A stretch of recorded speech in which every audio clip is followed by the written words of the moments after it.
दोस्तों, भारत का तेजी से बढ़ता हुआ राज्य उत्तर प्रदेश जो तेजी से विस्तार और विकास कर रहा है। दोस्तों, यह राज्य उत्तर प्रदेश की अर्थव्यवस्था को मजबूत कर रहा है। जी हाँ दोस्तों, एशिया का सबसे बड़ा एयरपोर्ट भी बनकर तैयार हो चुका है। यह वो राज्य है जहां आपको कनेक्टिविटी से लेकर इंफ्रास्ट्रक्चर का तेजी के साथ डेवलप कर रहा है, क्योंकि दोस्तों यहाँ पर आपको एक्सप्रेसवे का जाल देखने को मिलेगा।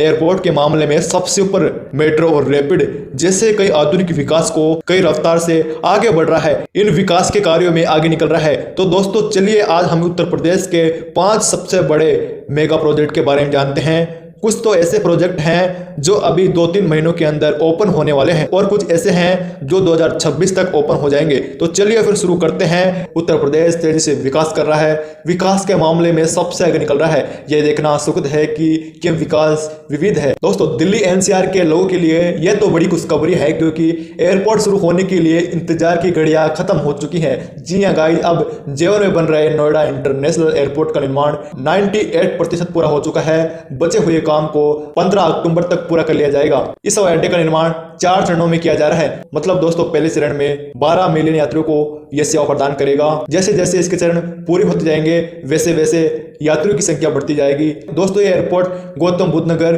पूरे पश्चिम यूपी और दिल्ली एनसीआर, उत्तराखंड, राजस्थान के बिजनेस के उद्योगों को उड़ान मिलेगी। नोएडा इंटरनेशनल एयरपोर्ट पर 6 रनवे बनाए जाएंगे, जिनमें से दोनों तरफ एक कार्गो रनवे बनाए जाएंगे। पहले फेज के अंतर्गत एक runway terminal building cargo hub बनकर तैयार हो चुके हैं। पहले फेज की क्षमता 1 करोड़ 20 लाख यात्रियों की होगी। दोस्तों, यह एयरपोर्ट दिल्ली से लगभग 70 किलोमीटर दूर है, नोएडा से यह 40 किलोमीटर और ग्रेटर नोएडा से 30 किलोमीटर की दूरी पर स्थित है। Yamuna expressway, eastern peripheral expressway से एयरपोर्ट तक आसानी से पहुंच सकते हैं। निजी गाड़ी, टैक्सी या आदि सभी के जरिए सीधा एयरपोर्ट पहुंच सकते हैं। दोस्तों, यह एयरपोर्ट एक तरह से ग्रीनफील्ड हवाई अड्डा है, क्योंकि दोस्तों इससे दिल्ली एनसीआर का जो एयरपोर्ट है, आईजे एयरपोर्ट, उस पर दबाव कम होगा।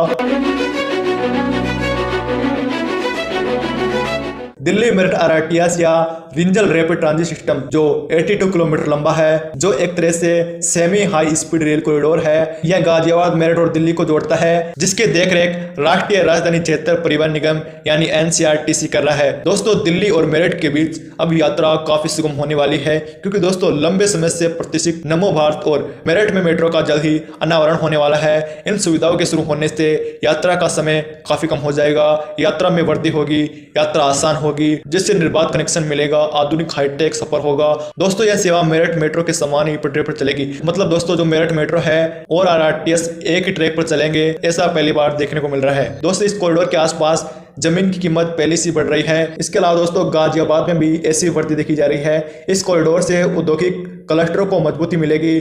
मेरठ में प्रतापपुर और रिठानी जैसे केंद्र है, जहां पर खेल के सामान, जूते और आदि खाद्य सामग्री प्रसंस्करण के लिए जाने जाते हैं। गंगा एक्सप्रेसवे जो मेरठ से प्रयागराज तक 594 किलोमीटर लंबा एक्सप्रेसवे है, जो उत्तर प्रदेश का सबसे बड़ा एक्सप्रेसवे है, और यह एक्सप्रेसवे भी 1-2 महीने में ओपन होने वाला है। एक हाईटेक एक्सप्रेसवे है। इस एक्सप्रेसवे पर हवाई पट्टी भी बनाई गई है। इस परियोजना को 2025 तक पूरा होने की उम्मीद है। दोस्तों, जो ये गंगा एक्सप्रेसवे है, ये 6 लेन का एक्सप्रेसवे है, जिसे यानी भविष्य में 8 लेन तक विस्तार किया जा सकता है।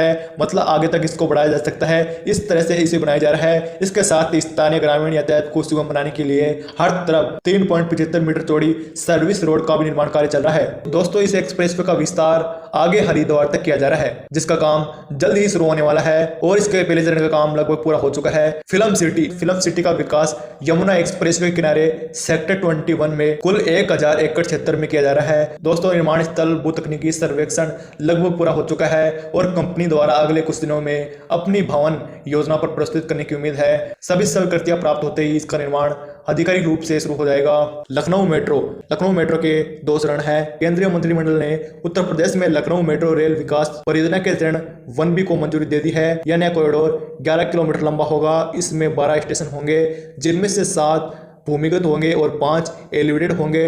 इसके पूरा होने पर लखनऊ में कुल 34 किलोमीटर मेट्रो नेटवर्क बन जाएगा, क्योंकि दोस्तों हाल ही में इसको मंजूरी दिया गया था। दोस्तों, कानपुर मेट्रो को 2 चरणों में बनाया जा रहा है। कानपुर मेट्रो के पहले चरण में 32 किलोमीटर लंबा नेटवर्क 2 लाइनों के साथ बनाया जा रहा है, जिसमें ऑरेंज लाइन और ब्लू लाइन है। ये लाइनें कानपुर के प्रमुख सार्वजनिक केंद्रों और शहरी कलेक्टर क्षेत्रों को आपस में जोड़ेगी, जिससे वाहनों की आवाजाही और प्रदूषण में कमी आएगी। परिवहन नेटवर्क इन कॉरिडोर पर आवासीय और व्यावसायिक स्थानों की मांग को को भी बढ़ाएगा। दोस्तों कानपुर मेट्रो की पहले चरण की कुल लंबाई 8.60 किलोमीटर है। शहर में मेट्रो का नेटवर्क मजबूत होगा। यह सिर्फ यात्रा का साधन नहीं होगी बल्कि पूरे शहर के विकास और लोगों की जिंदगी को आसान बनाएगी। यह एक बड़ा बदलाव होगा। गोमती मसीह ने दिखा दिया है कि आधुनिक तकनीक और मेहनत से कोई भी काम सुरक्षित और तेज तरीके से किया जा सकता है। दोस्तों कानपुर मेट्रो कुल 32 किलोमीटर की होगी। इस परियोजना का निर्माण Uttar Pradesh metro rail corporation यानी यूपीएमआरसी द्वारा किया जा रहा है। दोस्तों ये थे उत्तर प्रदेश के 5 मेगा इंफ्रास्ट्रक्चर। यह प्रोजेक्ट उत्तर प्रदेश को आधुनिक और सबसे आगे लेकर जाएंगे क्योंकि इससे पूरे राज्य में आर्थिक विकास को करो करने में मदद मिलेगा। नए औद्योगिक जोन और नई टाउनशिप, नई फैक्ट्रियां और विकसित भारत बनने में भी अहम रोल होगा। तो दोस्तों अब आप भी बता दो, इन प्रोजेक्टों से उत्तर प्रदेश आगे नहीं जाएगा, उत्तर प्रदेश आगे नहीं बढ़ेगा? जी हाँ गाइस, बढ़ेगा। अगर दोस्तों आपको किसी भी राज्य के बारे में, मेगा प्रोजेक्ट के बारे में जानना है तो इस चैनल को सब्सक्राइब कर सकते हैं, कमेंट कर सकते हैं, उसके बारे में अलग से वीडियो बना दूंगा। मिलते हैं नेक्स्ट वीडियो के अंदर, तब तक के लिए जय हिंद।